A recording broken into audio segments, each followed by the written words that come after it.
Good morning to all loving students. This is Alpna Shukla and once again I welcome back to you all in science class. As we are learning about the management of natural resources. In previous section we have learned about the natural resources, and today we are going to learn some more about the natural resources. So there are few natural resources like forest and wildlife, water, coal and petroleum. So forest and wildlife. Whole earth depends on the forest, as we know. Directly or indirectly, we all depends on forest and wildlife. So local people live in or around the forest are directly depend on the forest product.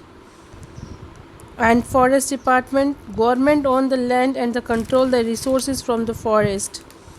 Industrialists use the forest product but are not dependent on the forest for a particular area. And wildlife natural enthusiasts want to conserve the nature in its unspoiled form. So how to conserve the forest? There are some steps to conservation of forest. Replenish trees that have been cut down, stop or minimize the deforestation,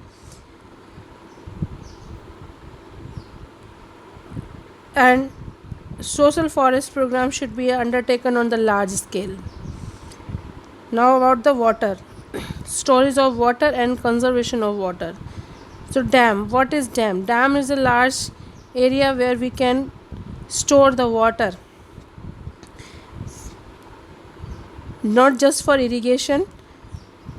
From that water we can produce electricity, we can supply that water to town and cities, and we can control the flood. But with that some disadvantage also is there for dam. So disadvantage of dam: social program, it distance or is displace a large number of people who live to be a rehabilitate. Economic problem, it is expensive and use a huge amount of public money.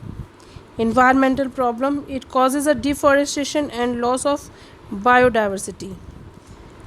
So how we can storage the water? There is one way to store the water, that is the water harvesting. Collecting a rainwater and storing it to use during the non-rainy season is called rainwater harvesting.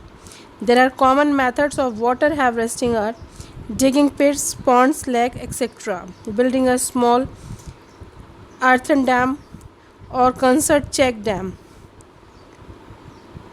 Construction of dike, construction of receivers, construction of rooftop collecting unit in houses.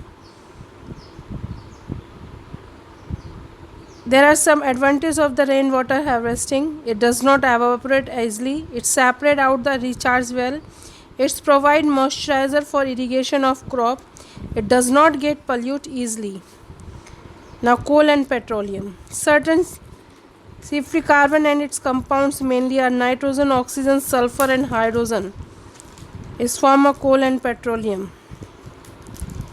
Engines of machines should be efficient for the management, should be used judiciously of avoid to global warming because combustion of fuel produce carbon dioxide. So that's all for today. Thank you and have a nice day.